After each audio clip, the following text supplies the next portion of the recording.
Husband John and wife Connie have been married for 20 years. She is now 40 and he is 45. Since they got married, Connie has never had to work as John's income from his used car business has always been more than enough for their needs. John is a talented negotiator. He rarely fails to negotiate a good deal.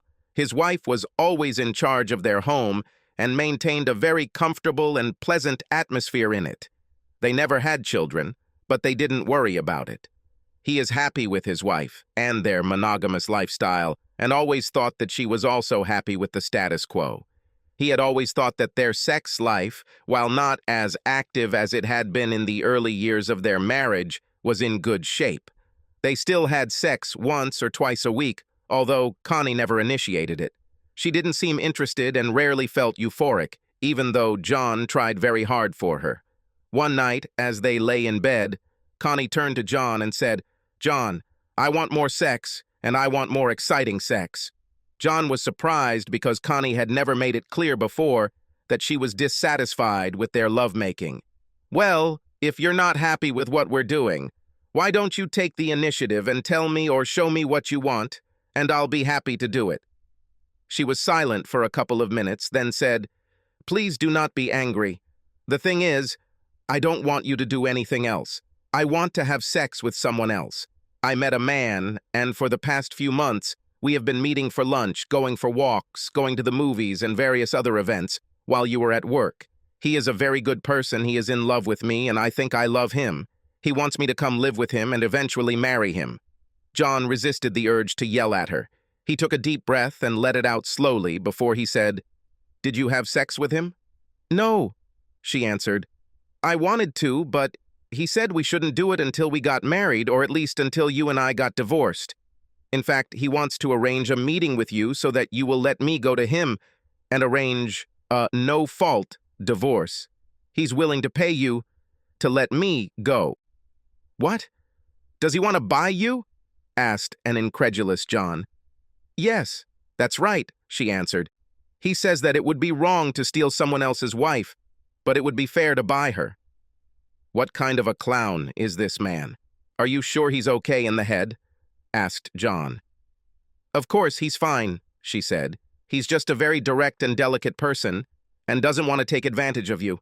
He said he would also pay all the costs of our divorce." "He must be very rich, this man," said John. "He is quite well off, but not very rich, just rich," was her answer. "How much does he offer for you?" said John. "You'll have to talk to him about it," she replied. "He wants to come here tomorrow evening and discuss it with you. He's bravey. We have to give him credit." "Isn't he afraid that I might kill him?" he asked. "Don't be stupid," she said. "You're not one for violence, and in any case, he's much bigger than you in everything, including his manhood in his pants." "How do you know this if you didn't have sex with him?" asked John. "We swam several times, and you can clearly see everything in his shorts," she said. "So you want to leave me after 20 years?" he said. "Weren't those good years? Don't they mean anything to you?" "Yes, they were good years," she replied. "But they have become quite ordinary, and I feel a desire to move on. I want to enjoy a vibrant sex life again, while I'm still young enough to appreciate it." "So what time will this eccentric come to see me tomorrow?" asked John. "About 7 o'clock in the evening," she replied. "Can I tell him that you agree to meet with him?" "Yes, and you can tell him not to expect to be here very long," he said. "And now I suggest you get up and go to the guest room to sleep before I throw you out of my bed." John lay awake most of the night. His world had just been turned upside down. He wasn't as in love with Connie as he had been in their early years together, but he was comfortable with her and enjoyed having her with him. From what she said, he realized that she would still leave him, regardless of whether he agreed to her boyfriend's strange proposal or not. Then she will leave, live with him, and have her more exciting sex. Finally, John decided that if he were to lose her, he might as well get the best deal possible. After all, he was a used car salesman, and a very successful one at that. He will make sure you get a good deal. The next evening, when Thomas, the name of the prospective buyer, came to the house, John refused to shake his hand, saying, "In my experience, a handshake is required when the deal is agreed upon. and not before it begins." Connie looked at the two men and said, "Well, I think I'll leave you two to sort this out. I have my bag packed. I'm ready to leave with Thomas when you come to an agreement. In the meantime, I'll wait in the back room." "No, Connie," said John. "You must stay here with us and see what will be decided. You are fully involved in this matter that will decide what your future will be, but I cannot allow you to take any part in the discussion, so please remain silent throughout the negotiations." The three then moved into the dining room and sat down at a large table, Connie on one side and the two men on the other. "So," John said, "you want my wife, and you want to pay me to divorce her and let you take her for yourself, right?" "Yes, that's exactly right," Thomas said. "That's what Connie and I want, although I should add that Connie told me she was ready to just leave you and come live with me. However, I would be uncomfortable, as I don't think it would be fair to you, and I want her to come to me legally. I am confident that we can come to a fair agreement on how much you are willing to release Connie for, so I would like to offer you $100,000. Said John. "I think this is a ridiculous proposal. So that's all you think my wife is worth, is it? She's an attractive model, as I'm sure you've noticed, with a good physique, and she has at least 20 more good years ahead of her if you take care of her and treat her right.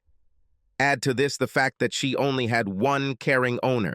I think it must cost at least $250,000.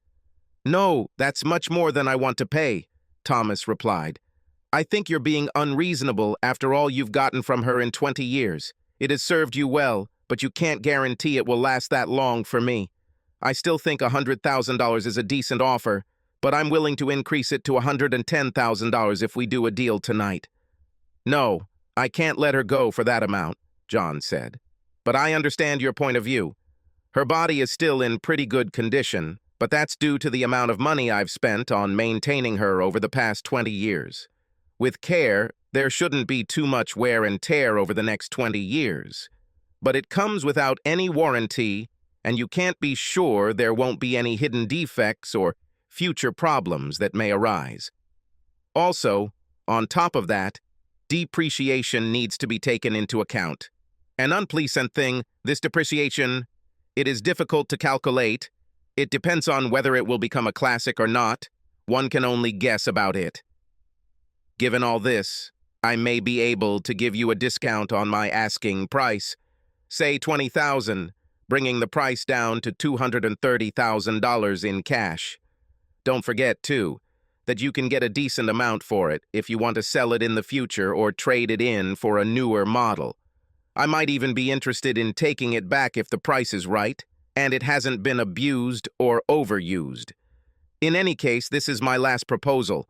I mean, I'm going to need a deposit if I'm going to replace it with a newer or at least a younger model that I've had my eye on. No, if you don't want to or can't afford to pay that price, it's not for sale." Think about all this for a few minutes. I know this is an important decision, but it all depends on you. I was quite happy to keep her and look after her myself until you showed up wanting to make a deal. Thomas looked at Connie, then at Joan, then back at Connie. "Give me a few minutes to think," he said. "If you don't mind, John, I'll just take a little walk in the fresh air. You've given me a lot to think about, and a breath of air might help." "Of course," said Joan, "but not for too long. I mean, there's probably someone else who's looked at it, and if he comes with a clear offer on my terms, I'd be stupid not to accept it." Thomas went outside and returned 15 minutes later. "You made a decision?" asked John. "Yes," replied Thomas. "In the end, I decided not to buy it. I think the risk outweighs the opportunity, and I was probably stupid to make any offer at all. So I'm afraid I'll have to leave her with you. I wish you both all the best. Goodbye, Connie. I don't think we should meet again." With these words, he shook John's hand and left. "Well, honey," said John when he and Connie were alone, "here's a great lover for you. I may not be the best lover or the most energetic, but I still love you, and I think we should give our marriage a second chance. What do you think?" "Yes, please," Connie said. "I think my eyes just opened for the first time in months." "Okay," said John, "but if you ever pull that stunt with another man, you'll be sent to the scrap heap without a second thought. Now, go to bed and get ready for me. I think I have something to prove. Subscribe to our channel so that your second chaff doesn't cheat on you, and go ahead and listen to the next story, because this story is nothing compared to the next one. If you're under 18, don't even think about listening to the next one. Listening